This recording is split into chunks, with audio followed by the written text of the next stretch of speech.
সরবরাহ বাড়ায় রাজধানীর বাজারে কমেছে শীতের সবজির দাম। এছাড়া পেঁয়াজের দাম কমে বিক্রি হচ্ছে 50 টাকায়, আর আলু পাওয়া যাচ্ছে 45 টাকায়। অপরিবর্তিত আছে মুরগি ও মাছের দাম, কিন্তু এখনও লাগাম টানা যায়নি চালের দামে। সাব্বির রহমানের ক্যামেরায় বিস্তারিত মেহরাব সুমনের রিপোর্টে। ভরা মৌসুমে রাজধানীর বাজারে বেড়েছে শীতকালীন সবজির সরবরাহ, তাই দাম কমেছে অনেকটাই।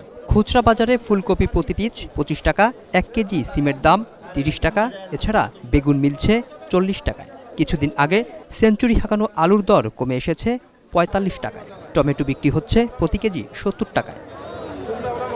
তবে চালের বাজারে আবারও অস্থিরতা বিরাজ করছে। মোটা চাল বিক্রি হচ্ছে 50 থেকে 52 টাকায়, আর চিকন চাল কিনতে খরচ হচ্ছে 76 থেকে 80 টাকা।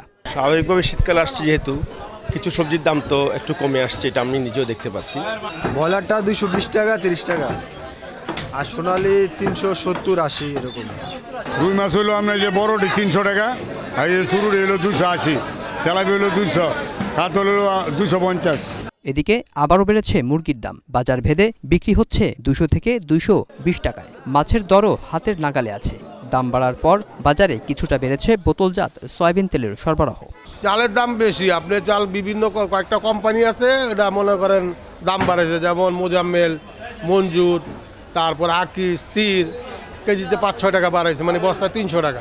সবই একটু কমের দিকে বাস্তব যেটা বলতে হবে।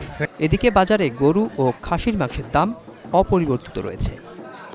শীতকালীন সবজির বাজার কিছুটা শীতল হলেও এখনও অপরিবর্তিত রয়েছে মাছের বাজার। তবে খেটে খাওয়া মানুষরা বলছে মাংসের চাহিদা তারা পূরণ করতে পারছে না। যদি তাদের এই পণ্যটা একটু কম করা যেত তাহলে তাদের প্রোটিনের চাহিদা পূরণ হতো। কারণ বাজার থেকে মেহরাব সুমন, এশিয়ান টেলিভিশন।